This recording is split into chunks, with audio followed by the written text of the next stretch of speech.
Hey everybody, it's Jer. If you've been watching the channel, in the last week, I came out as a gay father, talked about having a son, Christian, and did a video to him. Then from there did a video discussing being married to Christian's mother, and our life together, and how that came to be, and how we decided to have a child together who ended up being Christian. And then the last video I did, someone had sent me a message on my Instagram, which is a place called Jer. And I also have it on Twitter, which is a place called Jer. So if you want to follow me there, there's a lot of pictures and other stuff, and it's not a better way, but it's a way to get to know me a little more. Anyway, so someone had written me on Instagram asking me for advice because she felt that her dad is gay and is cheating on her mom, who he's been married to for 25 years. So if you haven't watched those videos, I don't know when you're watching this video, but maybe pause this video and go and watch those, because it kind of is like a lead into this video. Or just stay watching this. It's not too hard to really catch on to what's happening. And so in this video, I'm going to talk about the move to Oklahoma, and then the day that my son was born, which was the best day, the best moment, absolutely the best moment of my life. And I think that the only competition, or the only thing that's going to match that, it won't even be competition, the only thing that's going to match that is adopting or having more kids, or another kid in the future, which I hope to. I really, I'm not dead set on it, because I want to meet a partner, hopefully, and it would kind of depend on what he wants and what he sees in the future, and us doing that together. And I'm not anywhere near, I'm not in a relationship right now, so and I'm not dating, and not really even like actively looking for anybody, so that's not here nor now. Now is talking about Christian and when he was born. And I do these videos, hopefully Christian gets to see them. Hopefully I get to be a part of his life again, and him be a part of mine. But I want to do videos just in case something ever does happen to me, so he can see who his dad was, and know about when he was born, and different things to do with that. So it's important to me. Christian, if you're watching, as I've said in other videos, I miss you. I love you. You are so very important, and you matter so much to me. And I hope and can't wait to be a part of your life, and you be a part of my life again. In the last video I talked about, the last video was a part of this story. I talked about getting married to Christian's mom and how that came to be, and then our decision to both leave the Air Force and move to Oklahoma. Whenever we left California and basically did a road trip, which is crazy to do with a pregnant woman, but it worked.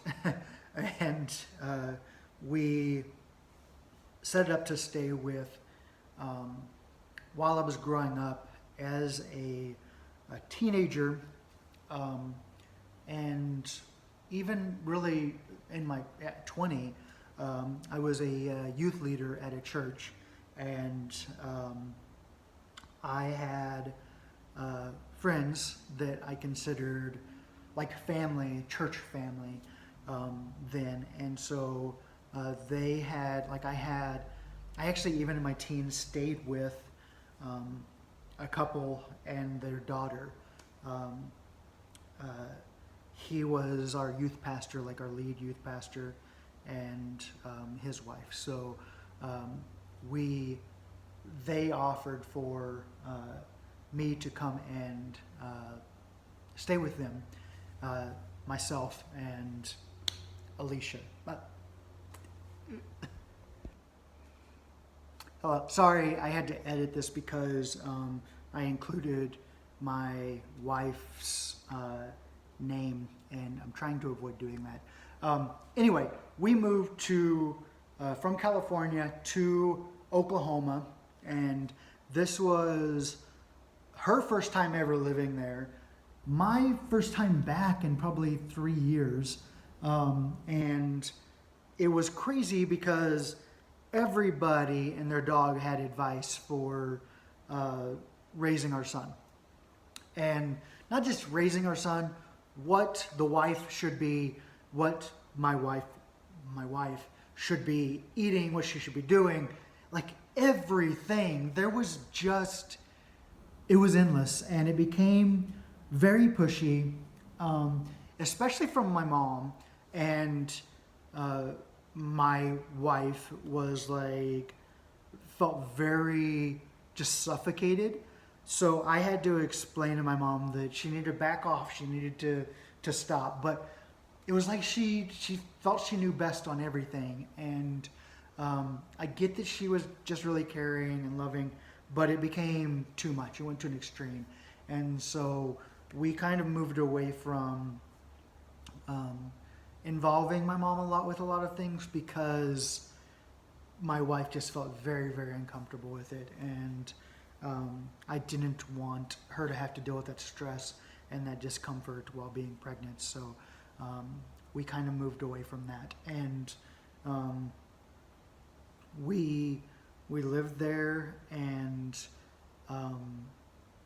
it was okay. Other than like the extreme advice from like literally everyone, it was okay. Then came the time for my wife to, I say the wife because I don't want to mention her name, but we reached the 9-month mark, and people started getting concerned because she was past her due date, and it could end up causing a miscarriage or other complications. Then another friend of mine who was really they are a couple that were really well off. They were like, we're really concerned. We think you should go forward and have induced labor. And I don't remember if we induced labor or if I believe we did induce labor. We went and saw a doctor, and the doctor suggested that. And our doctor, the baby doctor, so I believe we did induce, but it ended up that couple that was well off didn't end up paying for everything like they had offered, and I'll get to that and what happened. But so induced labor, and my wife, was like Christian's mother. I'll just say Christian's mother was like, I don't want a lot of people there. I don't feel comfortable having a lot of people there. Just the people that are really close to you. And whenever this is happening, I don't want to have like people in the room while I'm giving birth. Like, I just want you there. And so I was like, I understand, and whatever you want, and we'll do it, and it'll be okay. Like, everybody's going to be understanding. And I was wrong. I was very wrong. We got to the point where she went into labor. She was having contractions, and but prior to that, while she was in labor, prior to her having Christian, there was a lot of people in the room. Um, there was the mom, the couple that were like my Christian family, my church family that we were staying with. They were in there. Then I believe their daughter was in there, which was a good friend of mine growing up. My aunt and her family, I don't remember who all, but were in the room. The lady that had offered to pay for, which was at that time my friend, that had offered to pay for the inducing labor, was in the room. And I remember, okay, so the craziness really began whenever, okay, I would, like, Christian's mom was like, I don't really want your mom there because it's just going to be too much and it's going to be a lot of stress. And so I was like, okay, well, I will make sure that she's not there, and then she can come later and meet Christian, and that'll be fine. And then, but somehow or another, I believe my mom found out, and then my Christian's mom really just didn't want a lot of people there, but then word got out, and like we were trying to avoid telling anybody or many people until Christian was born, because it just didn't, for Christian's mom, it didn't feel like this wasn't normal. Like having so many people at the hospital whenever a child is born didn't feel comfortable to her, and that's okay, and that's totally fine, because it's her body and this is happening to her. And yes, Christian is being born, but you can meet him after, like you can meet him after all this is done. And you know, she's in a lot of pain, and that can be, I don't know if it's embarrassing, but it can be just very stressful anyway, just to have like even just me there. And then all these people, once somebody knew, they started telling everyone else. And my mom's mom found out, and my grandpa and the lady who I consider like my grandma, was married to my grandpa, they found out, and they didn't come. They were very, very respectable. They understood everything, and they were totally fine with it. I don't think they even really wanted to be there for that craziness. Like they knew that they'd get to see Christian, and that's all that they really cared about. And that's how, I think that's how we should have done with like everybody, because it was a lot of people that really cared about me. Obviously, like they wanted to be there for that. And I'm very appreciative of that and thankful for that. And Christian, I'm sure, would be very appreciative of it and thankful for it, to know that there were so many people that cared enough about me and him to want to be there to show love for him. But it was wild. My grandmother, not the one married to my grandfather, my maternal grandmother, ended up showing up and was just furious. She came stomping into the delivery room, and I love her to pieces. I still love her. She's passed away now, but like she was, to me, she was an amazing woman. She is why I got into photography. She, whenever I was a young child, helped me learn photography with a film camera, and would take me out into the wilderness, and we'd take pictures of birds and other wildlife. And so she was a character, but she was an amazing woman to me. But again, Christian's mom didn't want a lot of people around, and we were trying to avoid that. And then it happened anyway, and her feelings were hurt because she felt that all these people were invited whenever word just got out because of everything. And so she came into the delivery room area screaming, and they had to escort her out. Meanwhile, Christian's mom is like in a lot of pain, and she had originally not wanted to get an epidural, but she was like halfway through labor. She's like, give me that.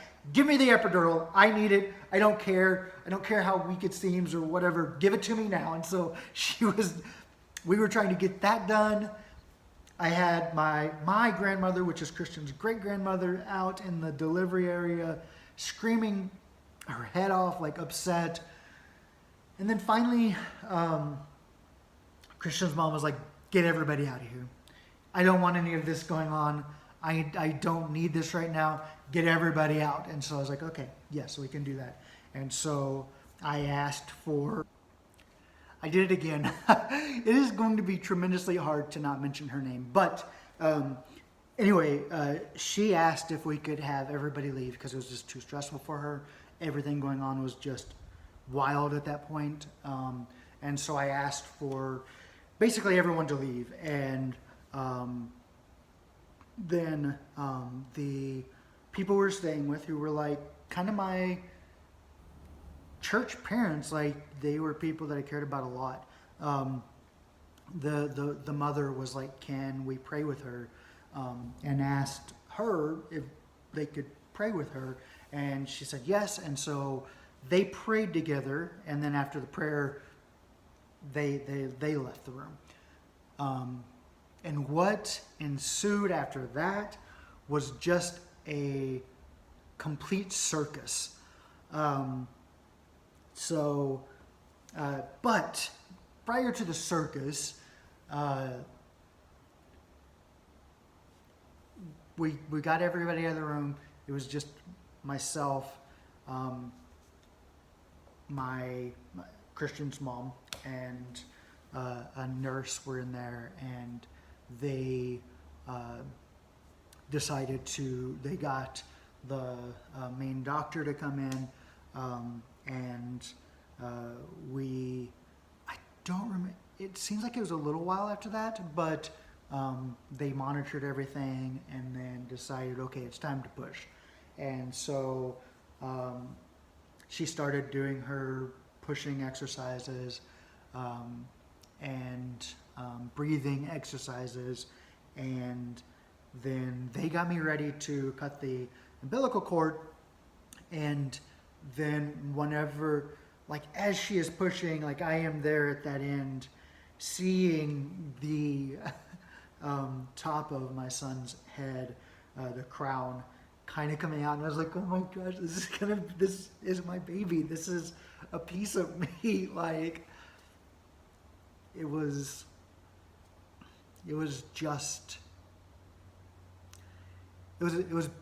beautiful.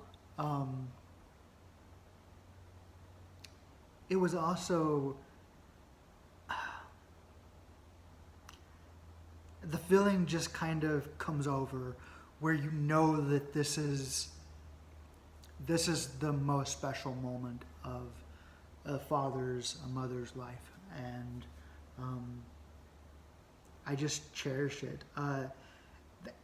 As his head kind of came out, they realized that the umbilical cord was wrapped around his neck, and so the doctor was like, you won't be able to cut it because it's not safe, so I'm going to have to cut it. And so I kind of stood off to the side. The doctor cut it, and whenever he cut it, blood just splattered across the room onto me. Like, I have blood on me, but I don't care. I don't care at all about this blood because this is my son. Like, and he got out, was breathing, crying. As soon as he came out, then it was kind of gross, but it's just part of it. The placenta, which is this big bloody thing, fell out and plopped into a bucket that they had down below.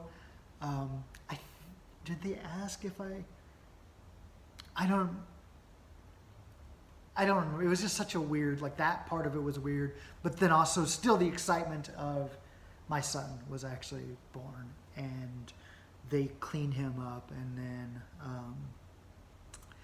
she held him, and then I got to hold him, and it was was everything. Just to have him in my arms, this little human being, this baby, and to hold on to this baby was out of this world amazing, to know that this was a piece of me. And I just held him, and then she held him, we held him together. And yeah, it was great. And then I went out to the waiting area to go and tell everyone that Christian was born and that they could come in now. And everyone was gone except for the family we were staying with. And so they said they were gonna leave, and there was some drama, and I was like, oh, okay. And so, but they came back, and it was a happy moment. And then I tried calling my aunt to say, Christian's been born, like, come back up. And nobody answered, so I left a voicemail. And then tried calling the couple that originally had said they would pay for inducing labor, and they didn't answer, and so I left a voicemail, and I was like, what is going on? Like, they were so excited, but then now they're gone. So I was like, okay, well, we're just going to make the most of this moment, and we did, and it was very beautiful. It was just beautiful. And so the next day, we called people to, say Christian's been born, and people can see him now. And so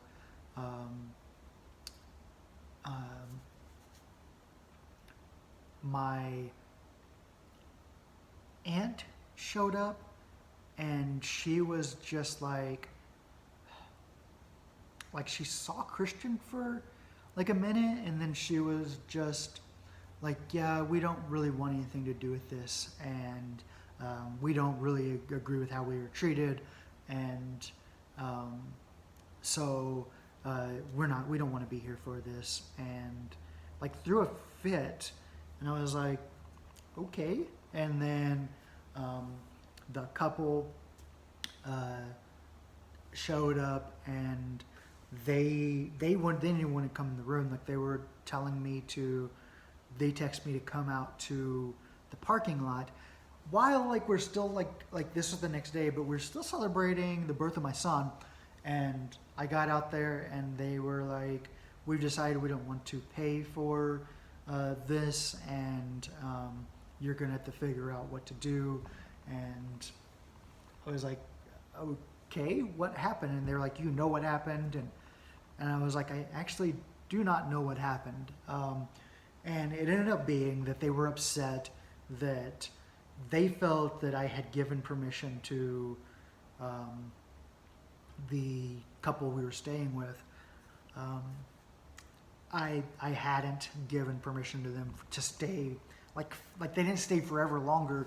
They stayed a couple more minutes to pray with Christian's mom and myself, and that was it. But they felt that was mean and rude and not fair, and that I was picking favorites, and that the whole like Christian being born thing was wrong, was done wrong, and I disrespected them, and I was like, I really can't deal with this right now.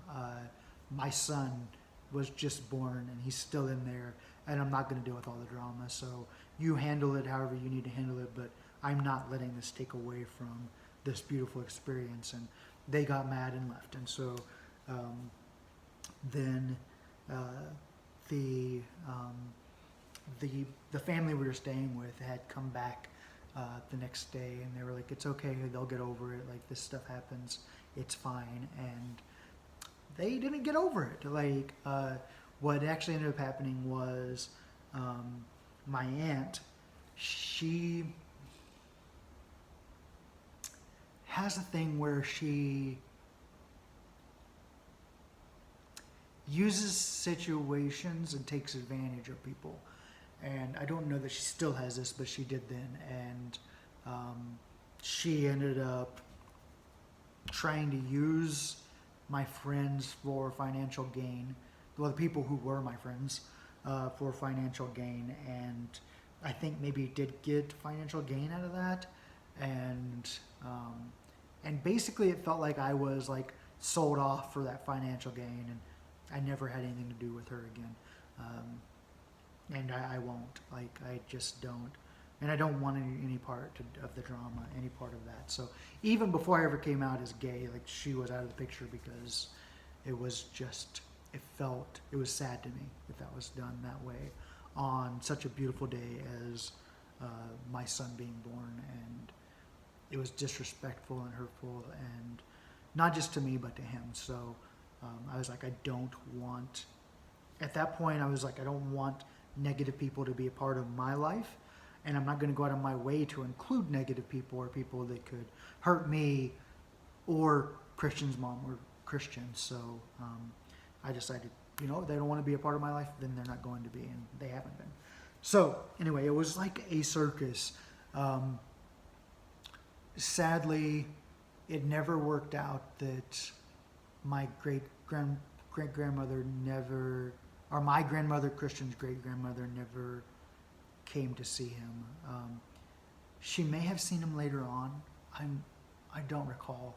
I hope she did, but I don't recall her seeing him later on. Yeah, so that is the story of Christian, if you're watching, being born. It was wild, but it was also very beautiful, and I am so thankful every day that I got to welcome my son, a part of me, into this world. And it still amazes me that I got to be a part of that, and I'm still thankful today. You're beautiful. I love you and miss you so much. So much. One day, hopefully, before anything happens to me, we will be in each other's lives again, I hope. It's a long video, but if you're watching and you're not Christian, thank you for watching. I hope that maybe you get insight on something, maybe you learn something, or maybe you're inspired by something. If not, then at least you're entertained. Yeah, thank you for watching. Again, Christian, I miss and love you if you are watching this, and I cannot wait to see you, and hopefully, if you choose so, be a part of your life and you be a part of mine again. Okay, that's all I got. I love you all, and I will talk to you soon.